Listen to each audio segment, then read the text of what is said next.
welcome. I'll now invite the Deputy Speaker to be the first to ask you a question. Thank you, Honorable Speaker. Honorable Kipchumba Murkomen, my questions will just be two-way: where you're going and where you had come from, because we will judge your competence as a Cabinet Secretary for Youth Affairs, Creative Economy and Sports based on your performance in your previous position of Cabinet Secretary for Roads and Transport. So I'd like us to tell us what you found when you went to the Ministry of Roads and Transport, and then what were your key achievements, and what is your legacy, so to speak, so that if we are to assess what Murkomen did during that time, we can be able to judge you by that. And then secondly, I'd like you to now tell us what is your vision when you go to the Youth Affairs, Creative Economy and Sports docket. What's your vision of it? What are the challenges you have? Because you've been listening out, you've been in cabinet, you know what the challenges are, and you can make explanation on that. And as you know, I've been very vocal about that particular ministry. Thank you. Proceed to answer. Thank you, Mr. And we expect Speaker. concise and precise responses. Thank you, Mr. Speaker. Mr. Speaker, I start by saying that my greatest success in the Ministry of Roads and Transport is leadership. My first responsibility was to be a leader, to put together a team that works together, to make sure that the ministry and the state agencies are working together seamlessly, Mr. Speaker. Some of the agencies that I found dysfunctional, especially Kenya Airports Authority, with too many of its senior staff acting. I made sure that, Mr. Speaker, we fixed that problem, because that problem was the cause of the other systemic problem within the institution itself.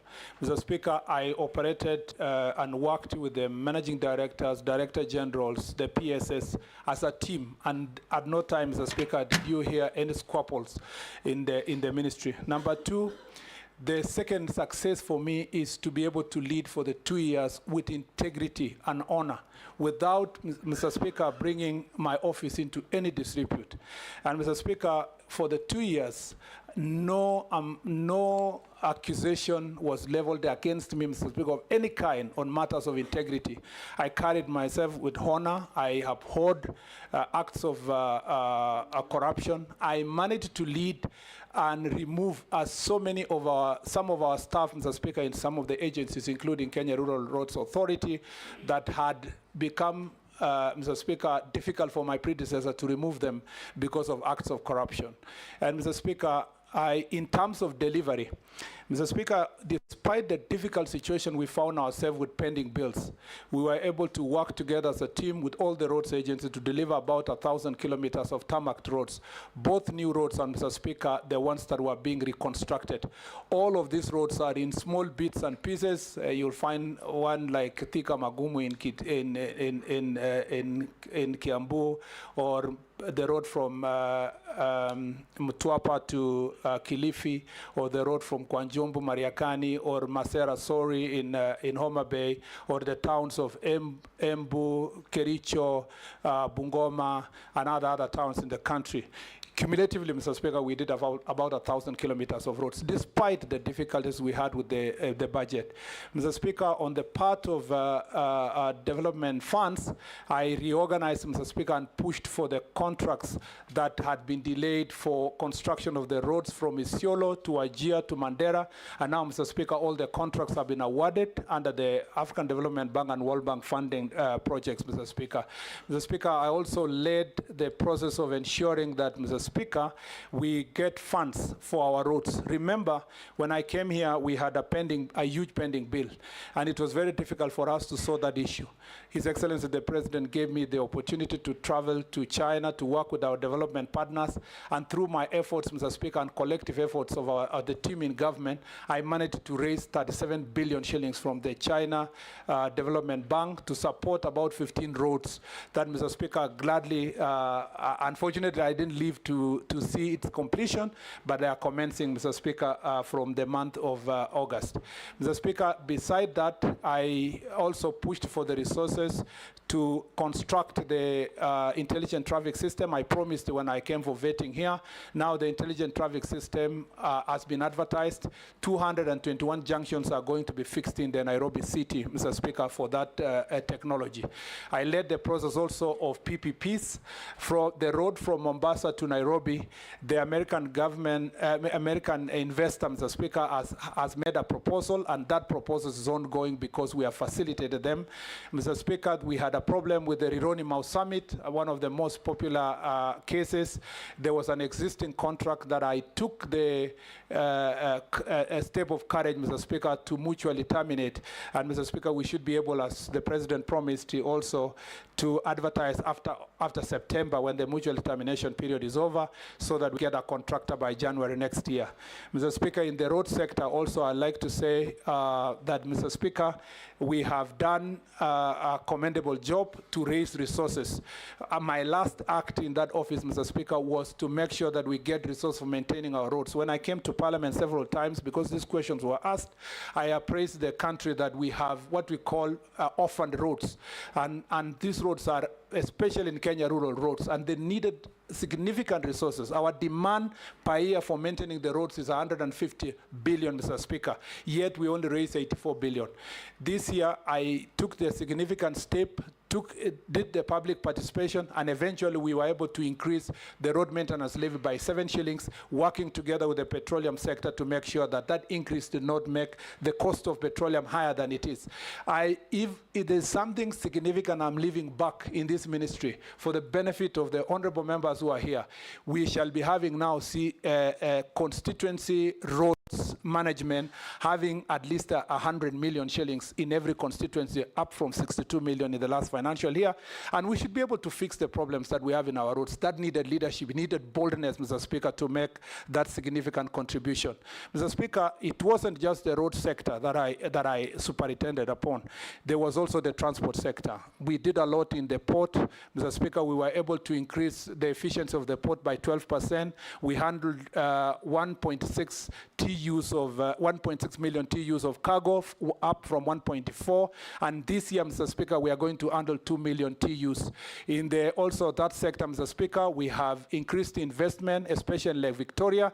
Now the oil transport that I saw Honorable Wandai speaking about, now fuel is being transported across Lake Victoria. You don't need to burden the roads across to Uganda. Mr. Speaker, we are also building piers in Kisumu, and also getting a ferry from Fangano Island. Some of those investments, Mr. Speaker, were based on the things we did. In the Lapsset corridor, for the first time, the Lamu port was able to handle significant cargo, 60 million metric tons of fertilizer destined towards Ethiopia, based on our diplomatic work within the Lapsset corridor. Now Lapsset corridor is functioning. The road from Lamu to Ijara, Mr. Speaker, which was a Maram road, we made sure that we fixed that problem. Now a tarmac road is being constructed, it's on the way. We have up to February next year to make sure that that tarmac road is delivered to Ijara, and the road from Ijara to Isiolo is also ongoing, Mr. Speaker. I look forward within next year that the Lapsset corridor will be completed, Mr. Speaker. Mr. Speaker, I also did some work at the airport.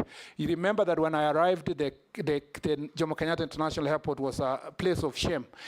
All the airports do not have a maintenance policy. Mr. Speaker, after fixing the human resource, we made sure also we fixes the maintenance policy. Now we've been able to fix Jomo Kenyatta International Airport drainage system. We've also been dealt with the roofing, and Mr. Speaker, there is a progress in that direction. We've also fixed, Mr. Speaker, many of the other airports. There was a lighting problem in Eldoret. Wilson Airport, for many of us who are here who've used the Wilson Airport, you know that it's full of potholes and bumps, Mr. Speaker. Now we have awarded the contract to make sure that the aprons on the runway is redone afresh, because Wilson Airport is among the busiest airports in the continent, Mr. Speaker. Even as we did that, we completed also contracts that were pending for our airstrips in Anyuki, airstrip in Nakuru now are ongoing. We finished the Matulo airstrip, Mr. Speaker. We opened new routes for airlines to go to Kabundo in Homa Bay. We did in Migori Migori, Mr. Speaker. We did also new route to Kakamega. Mr. Speaker, now our airspace is booming. I opened doors, Mr. Speaker, for new airlines. We have Fly Dubai now flying to Mombasa. Air Indigo is now flying directly from India to Nairobi. And one of my last also responsibilities was to grant Etihad a flight to come back to Nairobi. All this is done balancing, Mr. Speaker, with the interest of the Kenya, Mr. Speaker, Kenya Airways. Even that, Mr. Speaker, is just a tip of the things we have succeeded to do. Let me just say the last one, Mr. Speaker, is the. You know, I left the minister abruptly, so this is an opportunity to share.